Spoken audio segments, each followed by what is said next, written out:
And welcome back to Inside Hoopsteria. Today we're getting you set for round 3 of the tournament. And so it's the first day of round 3. And so we're going to go ahead and jump into it, looking at the bracket, and then also too just looking at each team and what you can expect in today's game. And so let's go ahead and jump to the bracket, starting with the East region. So the first game of the day, we got St. Mary's versus SMU. And so I think that this is going to be a terrific game. You have two teams really coming in hot, both teams scoring over 80 points. And so this is going to be quite the game. Wonder if it's going to be a bit of a defensive struggle, or is it still going to be a track meet between the two teams? And so let's start with St. Mary's. And so St. Mary's, probably the shocker in round 2, I would say, because they were able to take care of business against Duke. And I just was so impressed with the fact that they were able to really take it to Cooper Flagg, get him into foul trouble. And so I think that that was the key. But I just am super impressed with the way that St. Mary's was able to just take away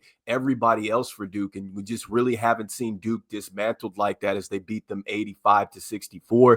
And as far as, the guy that you want to watch for, it's going to be Newby. I think that he's going to have an outstanding game. He's really had an outstanding tournament. Kai Newby, 20 points, 4 rebounds, and 3 assists. And he's been having a good running mate here in Dime Hardaway. I think he's been terrific, hitting timely shots. And once again, he scores double figures. They had Brendan Ronnie as well play well in this one. And so 12 points for him and 15 rebounds. And so it's those type of contributions across the board for St. Mary's that has been critical for them. And so I think the thing that I wonder about in this upcoming game here is just they cannot foul as much as they did. I think that they sent Duke to the line a little bit too much. I don't think that you're going to be able to get away with that against SMU. I think that they make them pay there.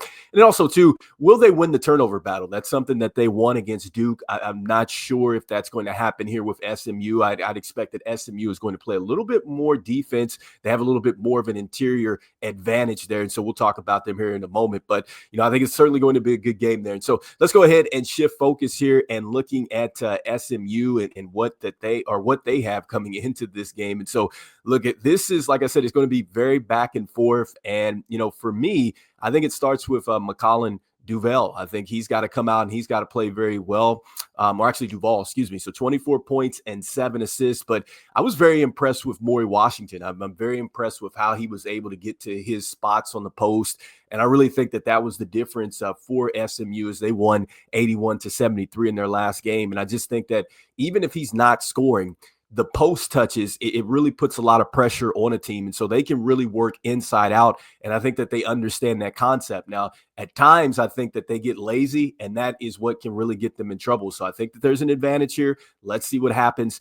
And then next, can they repeat what they did? I mean, they shot 64% from downtown. I mean, is that repeatable? I'm not sure. I think that you're going to get some more resistance here from St. Mary's. We just talked about defensively what they did against Duke. And also, too, what worries me here with SMU, got out-rebounded in this last game, 41-29. That is not a recipe to move on in this tournament, so they've got to be a lot better that way. Also, too, 50% from the field and then 54% from 3 is going to be, the thing. Can they continue to do that? And then also, too, they held Miami Stars to single digits. And so we'll see what happens there. And so next up, let's go ahead and move on to the next game here. We're talking about UNLV versus Alabama. And so I think that this is going to be another great game, and we're going to be saying that often here. And so I'm going to go ahead and jump back into just the tournament bracket here and take a look at that. So as we move over, we're going over to the southern region here, and you'll see Alabama versus UNLV, a 1 versus a 4 seed. So very anticipated matchup. And so let's go ahead and let's start with UNLV and really what they've done well. And so I think that Nate Hawkins has played very well over his first couple games. He continues to be a real source of scoring for this team. Jarrell Beauchamp has played well, 15 points for him. And so they have to continue to carry this UNLV team. And I wonder now, can they continue to rebound at a high clip like they did in the first round? 48 total rebounds. So that was good to see.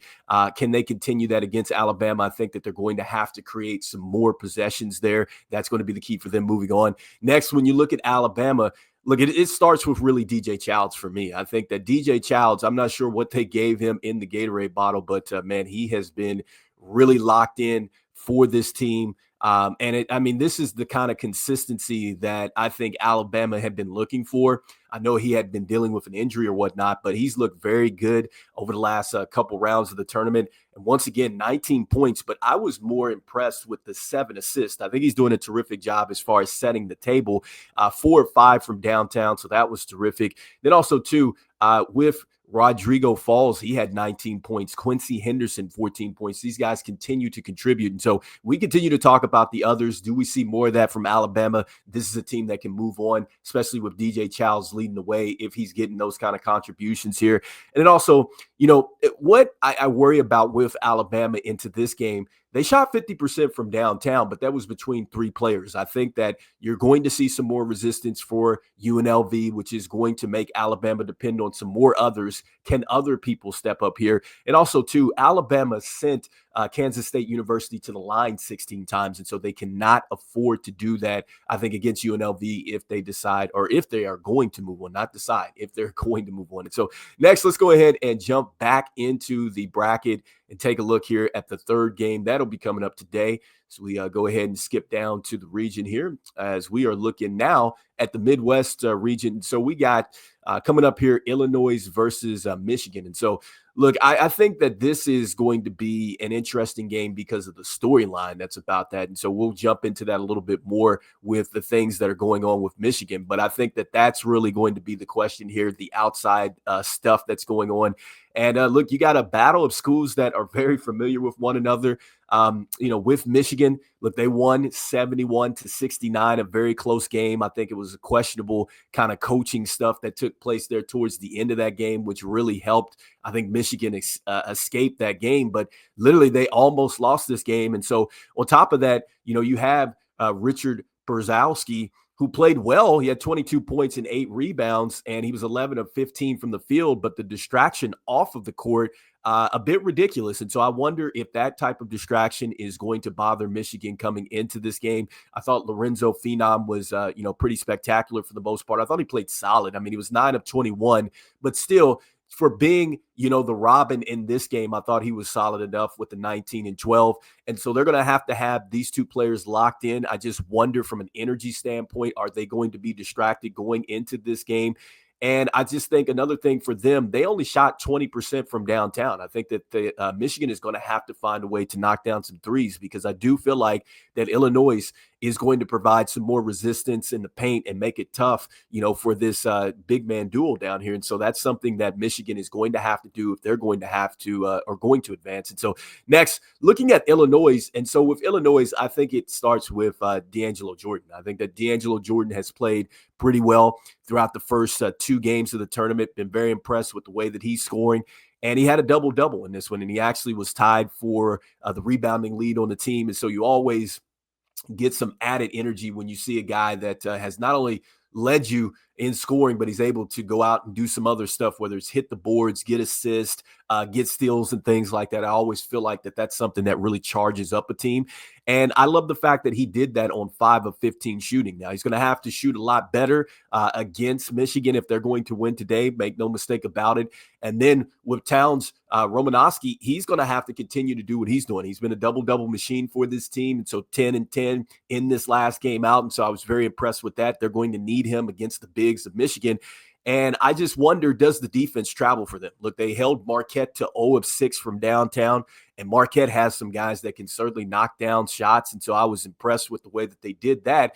But they're also going to have to, shoot the basketball a little bit better too. Wasn't really excited about the percentages that I saw from Illinois. And so I think that that's another thing that they're going to have to do. In fact, I think it was 32% from the field that it was across the board for them. And so this is something that they're going to have to fix here going into this next game. And so next, looking at San Diego State University versus Gonzaga. So this is the last game of the night. And so this takes us over here to the Western region. And look, man, I just think that this game could really be a track meet for the most part between these 2 teams, the way that they score the ball and stuff like that. I think that it's going to be, who decides to defend a little bit more. But once again, you got some pretty even seeds when you look at that at 5 and 8 here in this West region. And so let's go ahead and let's start with Gonzaga. And so I think that with them, it starts with Caden Ship. And so with Caden Ship, I think that he's going to have to be a player that is going to have to continue to be locked in. He's been spectacular. And I think aside from like CKC, he's probably been one of the most dynamic scorers in this tournament. He had 34 points in this last game. And I think that he's going to have to show up in this game. Held Virginia to 33% shooting. And I thought that that was spectacular. I wonder if that really travels here for Gonzaga. And the fact that they held Johnny Baldwin to just 9 points, that was incredible. Shout out to Cole Webb for scoring 26 in that one. I just wonder, do we see that same type of defense here with San Diego State against San Diego State in this particular game? And also, too, I just think that they've got to get some more steals talking about Gonzaga. I think that they're going to have to create some more possessions. They won their game 81-61. So that's why I said it could be a track meet between these two teams because SDSU had 82 points they scored in their game. So 82-75 in that one. So it could be another one of these shootouts here. And so with San Diego State University, I think that it's going to come down to Lucina Chirore. I think that he's going to have to play very well, or Chirora. I think he's going to have to step up. 13 points, 6 assists. I think that he's been solid for this team really throughout the tournament. And I think with him, the biggest thing is I think he's been really a very good table setter for this team. I think that you'll see that he's getting the assists, he's getting the rebounds and things like that. And whenever San Diego State gets stagnated on offense, they've been able to go to LT and he's been able to score. Sorry if I butchered my man's name, but look, I think that he's playing terrific. And then Jod Platts is going to have to continue to play well. He's a guy that a lot of scouts are looking at, 12-4 in this last game, and they were able to escape. And so can the big three continue to play well? 50% across the field. Does that continue here for San Diego State University, that type of hot shooting? I don't like the fact that they only got 29 rebounds. They're going to have to get a lot better there in this particular round. And so anyway, you guys let me know in the comments here what you guys are thinking about this upcoming round as we are into round 3. What are your biggest takeaways? Who are you looking forward to seeing? We got a lot more games to talk about here tomorrow. So make sure that you stay locked in across the network as you have 4 games set to come to you today. So as we always say, see the game and be the game. We'll see you on the next one. All right. Peace.